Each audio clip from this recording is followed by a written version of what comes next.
लो भाई हरियाणा वालों, तारीख कती मौज कर दी। अब तो श्री मनोहर लाल खट्टर जी ने 1 लाख नए और बीपीएल राशन कार्ड धमाका, 1 लाख नौकरी और 35 लाख के समथिंग नए रोजगार, फ्री मकान योजना धमाका, मकान नवीनीकरण के मिलेंगे 80,000 रुपये, फैमिली आईडी, आयुष्मान कार्ड में भी सारा सिस्टम हो गया चेंज।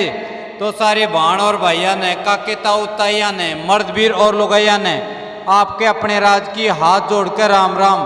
साथियों, यह वीडियो धमाका भरा है। लाइव आप मुख्यमंत्री जी से सुनेंगे कि हरियाणा में कौन सी प्रमुख योजनाएं फिलहाल आपके लिए लाभदायक हैं और क्या आपके लिए कर दिया है खट्टर साहब ने, वो सब आप लाइव सुनेंगे।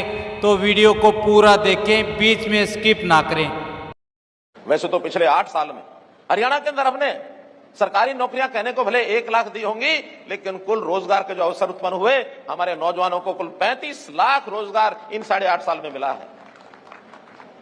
ये जो जिस प्रकार का भ्रामक प्रचार एम्प्लॉयमेंट को लेकर के हमारे कांग्रेस के मित्र करते हैं, एक मैगजीन को इन्होंने थोड़ा इशारा कर रखा कि भाई इतने % दिखा दो, इतने दिखा दो, और हरियाणा में 35%, 40%, यहां तक बेरोजगारी दिखाते हैं।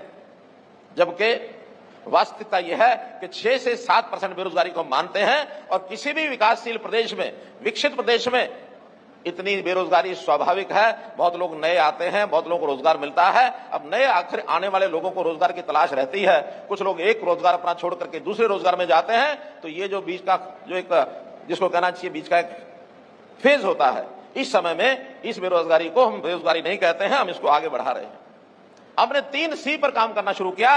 जो कांग्रेस ने 3C को फैला रखा था, जिसमें crime, corruption, caste based politics, अर्थात कानून व्यवस्था में हमने सुधार किया। हमने भ्रष्टाचार के ऊपर नकेल कसी, और ये जातिवादी राजनीति करने वाले लोग जातियों में बांट करके हमको आगे बढ़ते थे। हमने हरियाणा एक, हरियाणा में एक कह करके उस जातिगत पॉलिटिक्स को भी समाप्त करने का काम किया है। और जिनके मन में अभी भी कुछ बातें रहती हैं, मैं आज भी अपील करता हूं, इससे भला होने वाला नहीं है।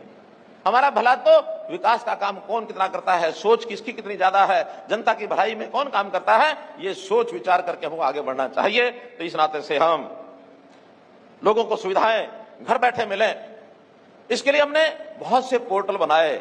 और बल्कि मजाक में कुछ लोगों ने हमको कहा ये पोर्टल की सरकार है। हमने स्वीकार किया कि ये पोर्टल की सरकार है। अगर हमारी ये 100 से ज्यादा ऐप और पोर्टल नहीं बनते तो हम घर बैठे बेटियों की शादी में जो 71,000 रुपए देने की बात थी वो पहुंचा नहीं सकते थे।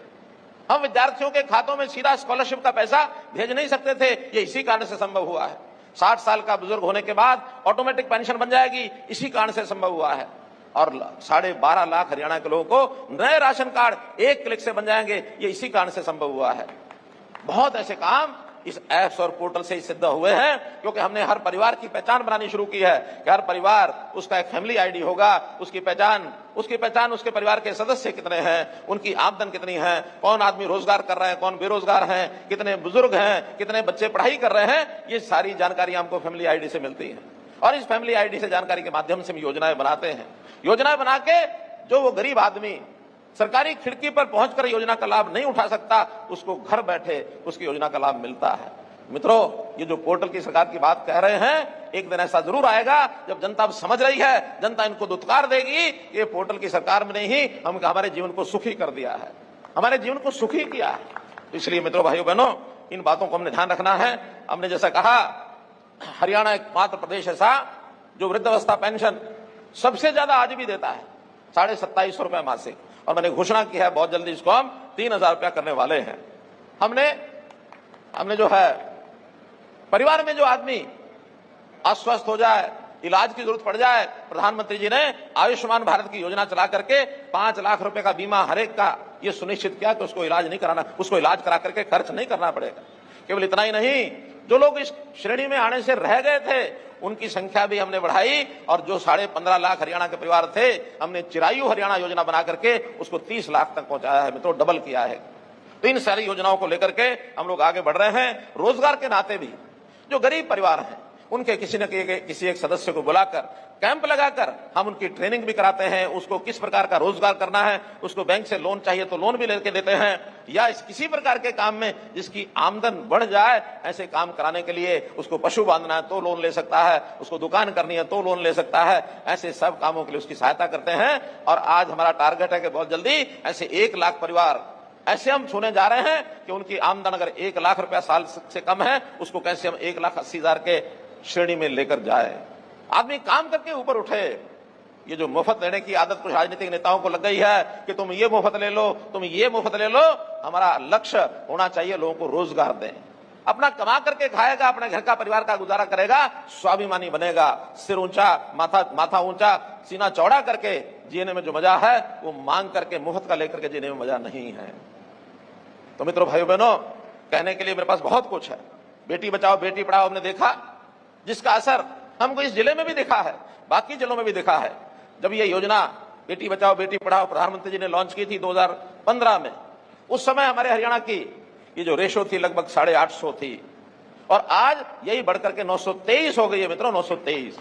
1000 लड़कियों के पीछे यानी 2000 बच्चों के पीछे हमने 73 बच्चों की जान बचाई है, अर्थात लड़कियों की जो जान गर्भ में चली जाती थी वो जान को बचाने का काम भी आपके द्वारा इस सरकार के यानी इस सरकार के माध्यम से आपको पहुंचाया गया है। आज एक बहुत बड़ा एक बेटियों को बचाने का काम यह हुआ है। किसान हैं, उनकी भी फसल का ब्यौरा। अभी तक तो हम ये करते थे, उनको कहते थे तो जो बाजार में बिकती थी फसल उसका रजिस्ट्रेशन करवाते थे ताकि मंडी में उसकी बिक्री ठीक हो जाए, कल को कोई खराबा हो तो उसका मुआवजा उसको ठीक मिल जाए। लेकिन इसमें कुछ गड़बड़े हमको ध्यान में आई।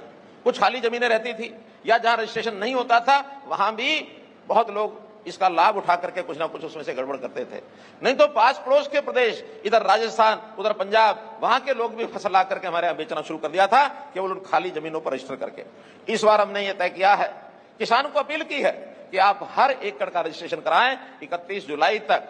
अभी चूंकि वर्षा हुई है, कुछ इलाकों में बाढ़ आई है, हो सकता है इसके कुछ दिन हम बढ़ा देंगे, वरना तय यही किया है कि 31 जुलाई तक किसान को कहा कि अपनी प्रत्येक एकड़ की जमीन वहां रजिस्टर करके क्या बोया है, चाहे वो फसल बेचनी है या नहीं बेचनी है, लेकिन रजिस्ट्रेशन सबका कराएं।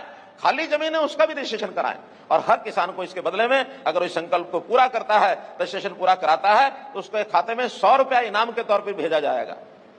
चाहे राशि 100 रुपया है, लेकिन इनाम मिलेगा, और न केवल 100 रुपया बल्कि प्रदेश भर में हमने कुछ बड़े इनाम भी सोचे हैं। उसकी लॉटरी से, उसके कंपटीशन में कहीं किसी को ट्रैक्टर, किसी को मोटरसाइकिल, किसी को मोबाइल, ये भी देने वाले हैं। लेकिन किसान अपनी जमीन का ब्यौरा 31 जुलाई तक इस सीजन में, और ऐसे ही 31 जनवरी तक अगला जो सीजन आता है रबी का, उसमें भी जाकर रजिस्ट्रेशन करे। साल में 2 बार इस काम को किसानों ने पूरा करना है। इस काम को भी हम सब लोग करें।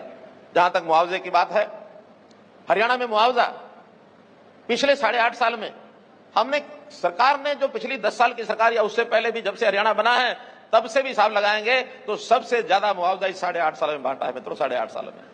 इसकी बहुत कहानी हमको ध्यान में है, 2-2 रुपए 4-4 रुपए के चेक हमको ध्यान में है। जहां तक बिजली की बात है, पूरे हरियाणा में लगभग 5600 गांव में और 24 घंटे बिजली ये देने का हमने काम किया है। बहुत सरकारें आई, नारे दिए, लेकिन कोई भी एक 150 गांव से ज्यादा 24 घंटे बिजली नहीं बढ़ा पाया।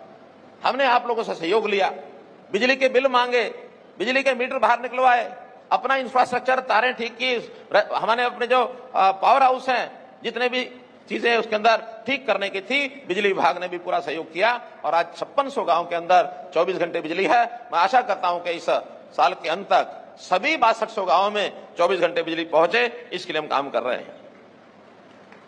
किसानों को खेती के लिए तो लोन मिलता है, लेकिन पशुओं के लिए भी उनको लोन मिले, इसलिए अभी हमने साथ में पशु किसान क्रेडिट कार्ड ये भी जारी कराए हैं ताकि पशु को खरीदने के लिए उसको लोन मिले।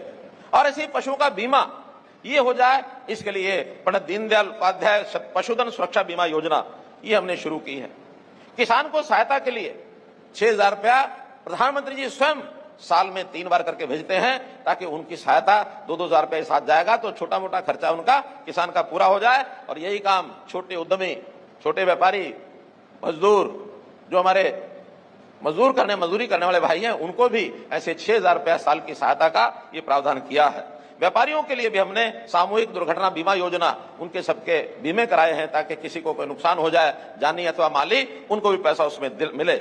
इसी प्रकार से जहां तक शिक्षा का विषय है, शिक्षा में हमने महिलाओं की शिक्षा हर 20 किलोमीटर के बाद उनको कोई शिक्षण का स्थान मिलना चाहिए ताकि कोई बहन बेटी को 10 किलोमीटर से ज्यादा न चलना पड़े। मित्रों, काम करने के लिए हमने पर्याप्त किए हैं, चाहे वो विकास के काम हो और चाहे ईज ऑफ डूइंग की बात हो। हर एक वर्ग के लिए, हर एक एरिया में, हर जिले में, हर समूह के लिए ये जो काम किए गए हैं, पंचायतों के लिए भरपूर हमने काम किए हैं। और पंचायतों में बड़े जो 2 बदल, एक बदल हमारे पंच सरपंच पढ़े लिखे होने चाहिए। हरियाणा पहला राज्य है जिसने इस प्रावधान को लागू किया है। नहीं तो पुराने समय में पंच सरपंच अनपढ़ होते थे, अंगूठा टिका लेते थे, बाद में कोर्ट कचहरी के चक्कर काटते रहते थे और कहते थे मैं तो अनपढ़ था, मुझे पता नहीं क्या। आज हर पंच सरपंच अपने साइन करने से पहले पढ़ लेता है। इसी प्रकार सरपंचों में यानी पंचायती राज में महिलाओं को इनकी भागीदारी बढ़े। 50% महिलाओं की भागीदारी निश्चित कर दी है। सरपंच होंगे तो आधी महिलाएं जरूर होंगी, पंच होंगे आधे पंच जरूर होंगे, पंचायत समिति में आधे सदस्य जरूर होंगे, जिला परिषद में आधे सदस्य महिलाएं जरूर होंगी। ये काम बढ़िया किया कि नहीं किया भाइयों बहनों? बढ़िया किया ना? हाँ, बहुत बढ़िया। इस बात के लिए बहुत सब लोग प्रसन्न हैं। तो मैं तो यही कहूंगा कि पिछले 8 वर्ष में हमने जो भेदभाव रहित, भय मुक्त, बिना भाईभतीजावाद के, बिना ही करप्शन के, और ये जो नौकरियों का, बदलियों का ये जो हमने काम किया है, इसके अंदर मिशन मेरिट को हमने लागू किया है, जिसके अंदर गरीब से गरीब आदमी को बच्चा उसका पढ़ाई लिखाई करके आगे आए। ये सब हमने काम किए हैं। मैं आज इस अवसर पर आपको ये जो इतना बड़ा प्रोजेक्ट हमने शिलान्यास उद्घाटन का किया है, इसकी बहुत बहुत बधाई, शुभकामना देता हूं।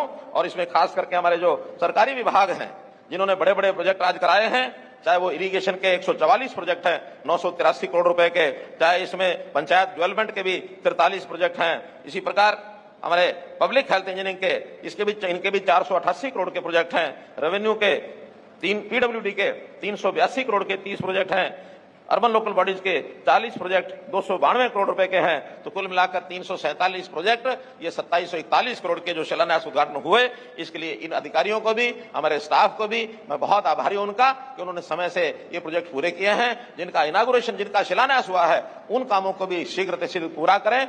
और जो इसके बाद जितनी डिमांड्स हमारे पास आती हैं, जन संवाद पोर्टल में डाल करके हम विभागों को पहुंचाते हैं, उनको भी एक एक करके सब इसमें उसके ध्यान से उसका काम आगे बढ़ाएं, उसकी फिजिबिलिटी चेक कराएं, एस्टिमेट बनाएं।